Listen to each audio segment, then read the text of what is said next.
विषुवत संक्रांति बैसाख मास का पहला दिन। परंपरा में आज सतुआन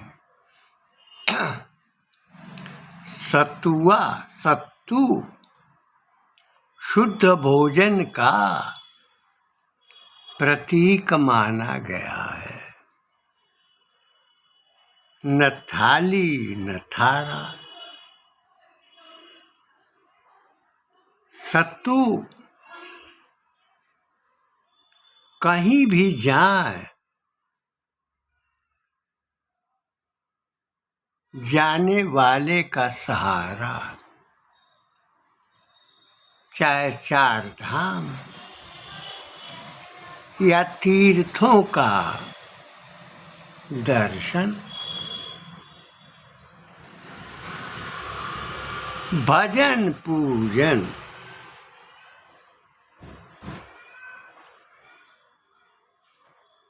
स्वच्छंद भाव से विचरण। अगर साथ में सत्तू है तो न तो लकड़ी की आवश्यकता होगी, न आग जलाने की आवश्यकता होगी, न चूल्हे की जरूरत होगी और न रोटी सेकने की आवश्यकता होगी। साथ में सत्तू, थोड़ा नमक, अचार, जीवन का आधार। चाहे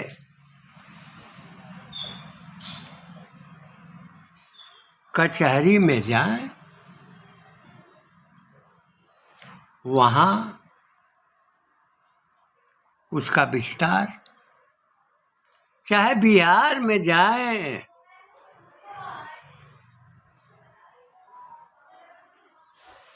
सतुआ का भोजनालय, स्वाद में अच्छा,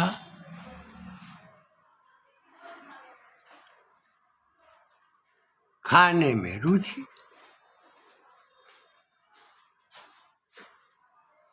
और तुरंता भोजन यानी तुरंत भोजन मिलने की स्थिति सत्तू में है। कुछ पश्चिमी भाग के लोग उन जनपदों में निवास करने वाले लोगों को सतुआ खोर भी कहते हैं, किंतु जिनमें स्वाद का भाव अनुभूत करने का विचार ज्यादा होता है, वे कभी भूखे भी रह जाते हैं। नगरों से आए हुए लोग जब गांव या देहातों में बसों के सहारे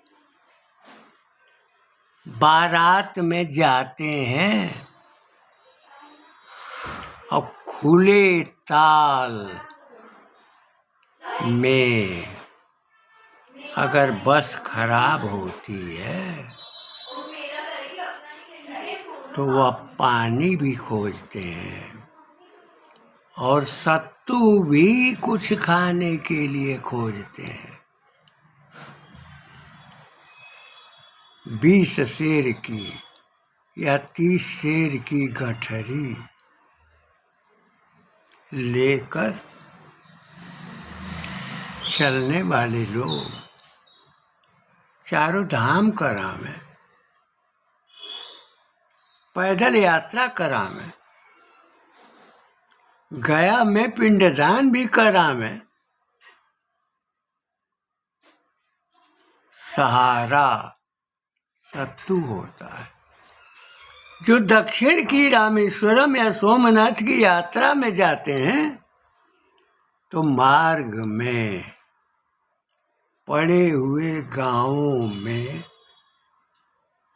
जो अन्न सुलभ होते हैं उनको भुनवा कर, पिसवा कर और सत्तू बना लेते। यह परंपरा उस कालखंड में थी जब रेल का विकास नहीं था, बसों की यात्रा नहीं थी,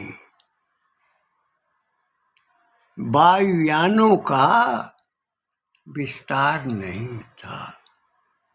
तब भारत के प्रत्येक कोने में पैदल यात्रा करने का संस्कार सबके भीतर विद्यमान था। पैरों में गति थी, हाथों में शक्ति थी, बुद्धि का विस्तार था और दृष्टिबोध भी था, सुनने की शक्ति थी और कर्म मार्ग पर श्रद्धा के साथ जाने का भाव भी था। चाहे भगवान जगन्नाथ का दर्शन करना हो, चाहे आसाम की जो कामाख्या देवी हैं उनके दर्शन की लालसा हो, भारत का जन समाज दक्षिण से उत्तर, उत्तर से दक्षिण आया जाया करता था। विभिन्न राज्यों में, राजाओं में बटा हुआ ये भारत का भूभाग, उनके शासन की प्रकृति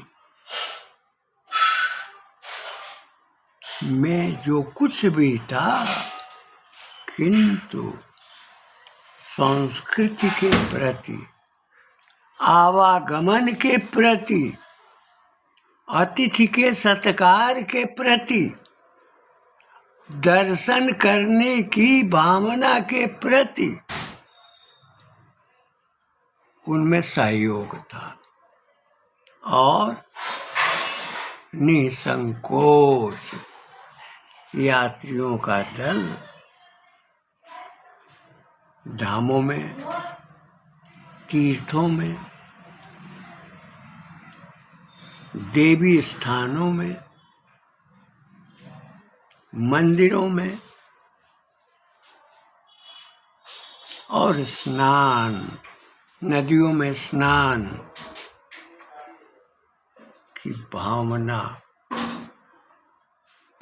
की सुलभता थी। भारत में विविध राज्य थे, जैसे आजकल 29-30 राज्य हैं और उनका शासन राज्य की ही चुनी हुई सरकारें चलाती हैं और उसके शीर्ष पर केंद्र का शासन है, जिसका भवन, जिसकी राजधानी दिल्ली है। बहुत कालों से दिल्ली राजधानी थी, किंतु अंग्रेजों के शासन काल में कलकत्ता राजधानी हो गई। और उसके अनंतर जो आज प्रयागराज है, पहले इलाहाबाद था, वह भी राजधानी के रूप में था, लेकिन 1900 ईस्वी के अनंतर 19 या 20 के कालखंड में दिल्ली राजधानी हो गई। राजधानी तो किनारे थी, आक्रांताओं का प्रथम प्रहार उसे ही सहना पड़ता था। ये जो विषुवत संक्रांति है, सतुवान, ये वैशाख मास का अब प्रारंभ है। वैशाख मास, विषुवत संक्रांत, और प्रचलन में सतुवान, सत्तू खाने की प्रथा, सत्तू दान करने की प्रथा, परंपरा गांव में चलती थी। जो योगी होते थे, सन्यासी होते थे, या जो ब्राह्मण होते थे, जो गोस्वामी या गोसाई होते थे, या जो साईं होते थे, वे प्रत्येक घरों से सत्तू ले जाते थे और उसे संग्रहित कर वे उनका भोजन भी करते थे। सत्तू बना बनाया भोजन है, वह पेट की ज्वाला को शांत करता है, शांति का वह प्रतीक है और तत्काल सुलभ है। वह दुकानों पर भी मिलता है, मैरवा हो, देवरिया हो, सीवान हो, छपरा हो, या छोटे बड़े तहसील हो,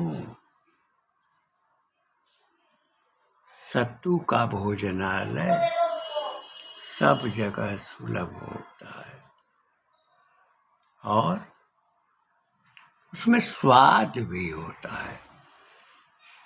जौ का सत्तू, मक्के का सत्तू, बाजरे का सत्तू, सावा साई का सत्तू, अलग प्रकृति का स्वाद रखता है। चने का सत्तू, मटर का सत्तू, जिनको जिस अन्न का सत्तू चाहिए उसका भोजन यात्रियों को सुलभ होता है। सत्तू शतअनजा का भी होता है। जो 7 प्रकार के अन्न हैं, उनको भून कर और पीस कर जो सत्तू बनाया जाता है, उसमें सारे अन्नों के विशेष गुण निहित होते हैं। 1 महीने से तो सतंजा का बिस्कुट मैं खा रहा हूं, यानी 7 अनाज मिले हुए हैं और वो व्यापार में है। सतंजा की रोटी खाने वाले की उपेक्षा होती थी, किंतु नगरों में सतंजा के बिस्कुट, सतंजा की पाव रोटी भी वर्तमान में नगरों में संचरित है। यह सतवान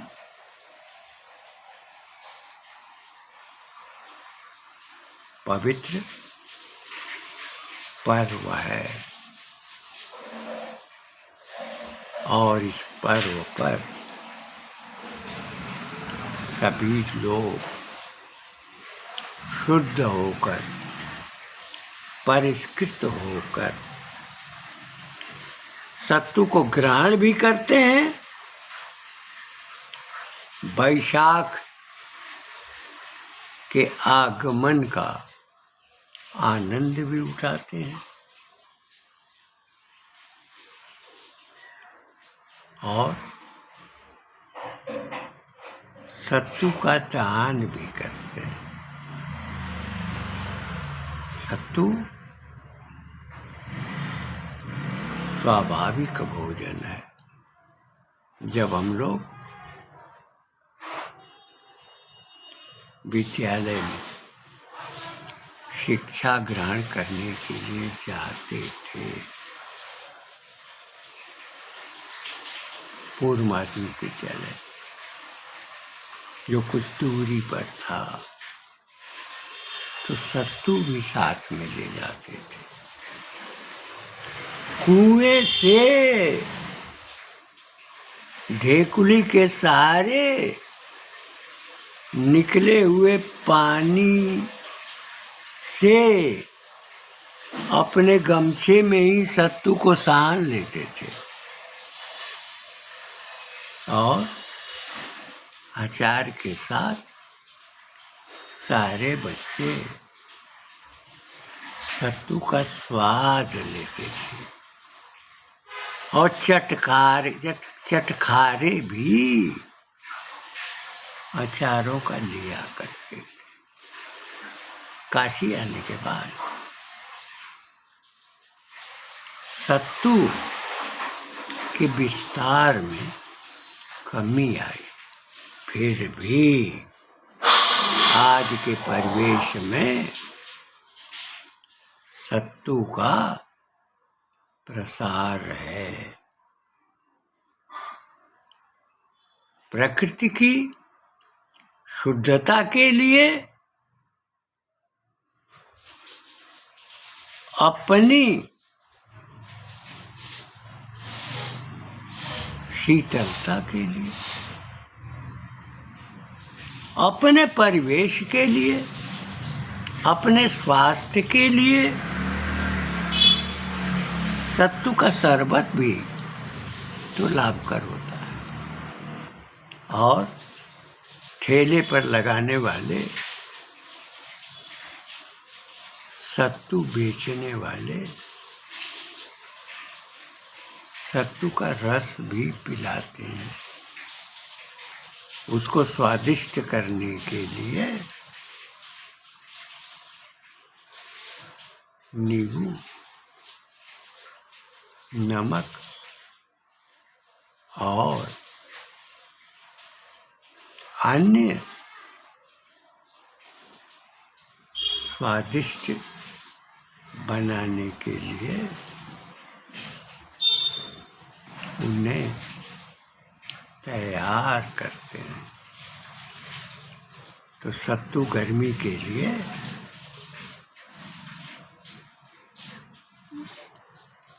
शरीर को शीतल बनाता है।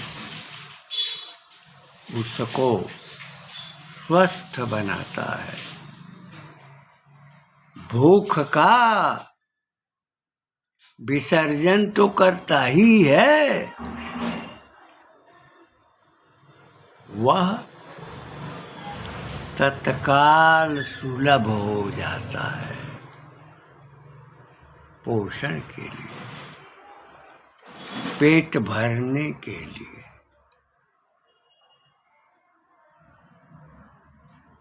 चटनी के साथ लिया गया सत्तू स्वाद युक्त होता है, चाहे आम की हो, चाहे आंवले की हो। चटनी तो चटनी होती है, और चटनी के ही कारण जो लोग खट्टी चीजों का आनंद लेना चाहते हैं, उसको चटना भी कहा जाता है। तो चटना कौन? जो स्वाद युक्त भोजन की सामग्री जहाँ पा जाए, उसको चटना की संज्ञा दी जाती है। तो आज का दिन, वैशाख का प्रारंभ, सतुआन हमारे देश, हमारी परंपरा, हमारे समाज को सदैव परिवर्धित, पोषित और संपन्न बनाए, ईश्वर से यही कामना करते हुए मैं अपनी वाणी को विराम देता हूँ।